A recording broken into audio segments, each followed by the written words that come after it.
You know, have you ever stopped to wonder if there's some deeper, mystical reason we're all here?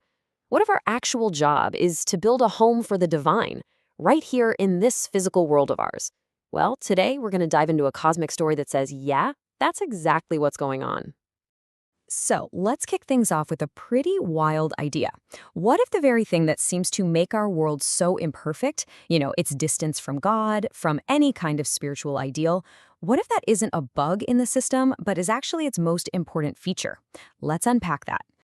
To really get our heads around this, we have to go back, way back, to the beginning, back to the original blueprint for creation, which, in its first draft, was, well, it was perfect. Now, at the heart of this whole story is a concept called the Shekinah. Think of it as the tangible, imminent, radiant presence of the divine. And according to this original plan, the Shekinah wasn't off in some far-flung heaven somewhere. Nope. Its primary home, its main address, was right here with us. And get this, because this is where it flips our usual way of thinking on its head. The ultimate desire behind all of creation wasn't to have a fancy dwelling up in the highest spiritual worlds. It was to have a home right here, in the lowest realm. Our messy, physical, tangible world was supposed to be the main event. But, as you can probably guess, this perfect setup, it didn't last. A whole series of events caused a major rupture, and the divine presence began this great withdrawal, a kind of exile from its own chosen home. And this happened in 7 distinct steps. It was like a cascade. With each major wrong turn in human history, starting with the sin in the garden, the Shekinah pulled back one level further, from the earth to the first heaven, and then with Cain from the first to the second, then the third, all the way up, step by step, to the seventh heaven. It created this immense distance, this feeling of separation between us and the divine. But this state of exile, this distance, that wasn't the end of the story, not even close. In fact, it was the setup for our ultimate mission as human beings, to go out and actively bring that divine presence all the way back home. And just like 7 negative events caused the retreat, 7 incredible individuals started the return journey. It began with Abraham, who pulled the Shekinah down from the 7th heaven to the 6th. Then Isaac brought it to the 5th, and so on, building this incredible momentum. It all culminates with Moses, the 7th in line, who was given the job of taking that final epic step, bringing the divine presence all the way back down to earth. So how did Moses do it? How did he pull off that final step? Well, he was given a very clear instruction: make me a sanctuary. This wasn't just about putting up a tent. This was the actual mechanism, the spiritual technology for drawing that divine presence back into a real, tangible, settled home right here in the physical world. And this right here is the absolute core of the idea. The goal was never to just hit rewind and go back to how things were.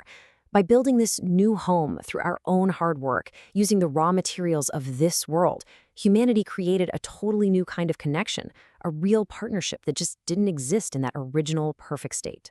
So, if that's the mission, how do we actually do it? How do we carry out this cosmic construction project?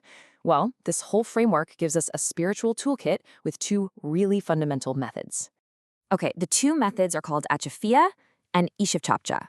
Think of it like this.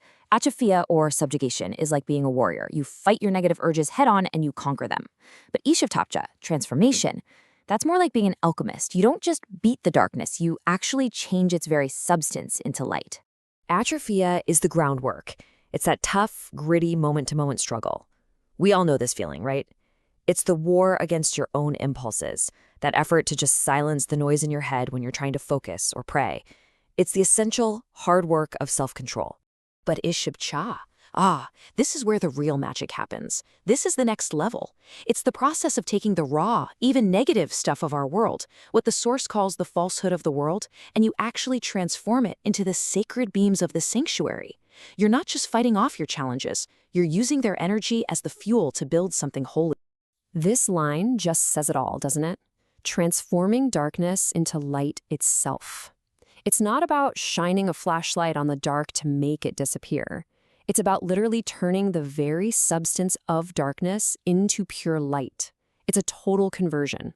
So when we start putting all these incredible pieces together, the exile, the big return, and these powerful tools of transformation, we finally arrive at the ultimate purpose of this whole cosmic drama. And here it is. This is the ultimate plot twist. It's a principle called descent for the sake of ascent. And the idea is just mind-blowing. The initial fall, the exile, it wasn't a mistake. It was a setup. The descent itself was deliberately designed to make a much, much greater ascent possible, a level of connection that could never have existed without the fall. So why is this rebuilt world actually considered better than the original perfect one?